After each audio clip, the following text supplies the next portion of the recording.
എനിക്ക് സ്വന്തമായി ഒരു മൊബൈൽ വേണമെന്ന് 9ാം ക്ലാസ്സിൽ പഠിക്കുന്ന നമ്മുടെ മകൾ നമ്മളോട് വാശി പിടിച്ചു എന്ന് കരുതുക.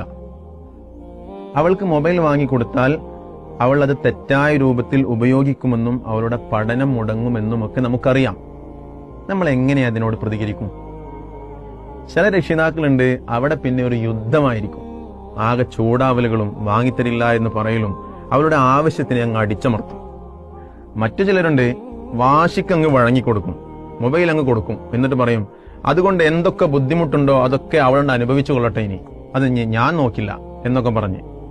എന്നാൽ ഈ രണ്ട് രീതികളും തെറ്റാണ്. നമ്മുടെ കൗമാരക്കാരായിട്ടുള്ള മക്കൾക്ക് ശരിയായ തീരുമാനം എടുക്കാനുള്ള കഴിവ് കുറവാണ്. പഠനങ്ങൾ പറയുന്നത് ആ സമയത്ത് അവരുടെ ബ്രെയിൻ വളർന്നു വരുന്ന സമയമാണ്. അവരുടെ തീരുമാനങ്ങൾക്ക് രക്ഷിതാക്കളാണ് സഹായിച്ചു കൊടുക്കേണ്ടത്. അവൾ ശാന്തമായിരിക്കുമ്പോൾ അവളുടെ അടുത്ത് ചെല്ലണം, അവളോട് ചോദിച്ചു മനസ്സിലാക്കണം എന്തൊക്കെയാണ് അവളുടെ ആവശ്യങ്ങൾ. അതിനോട് കൂടെ തന്നെ രക്ഷിതാക്കളായ നമ്മുടെ ആശങ്കകൾ നമ്മൾ പങ്കുവെക്കണം. മൊബൈൽ വാങ്ങിയാൽ എന്തൊക്കെ പ്രശ്നങ്ങളാണ് വരാൻ പോകുന്നത് എന്നുള്ള ഞങ്ങൾക്ക് പേടിയുണ്ട് എന്നുള്ള ആശങ്കകൾ പങ്കുവെക്കണം. എന്നിട്ട് രണ്ടു കൂട്ടക്കാരും കൂടി ഉചിതമായ ഒരു തീരുമാനത്തിലേക്ക് എത്തുകയാണ് ഏറ്റവും നല്ലത്.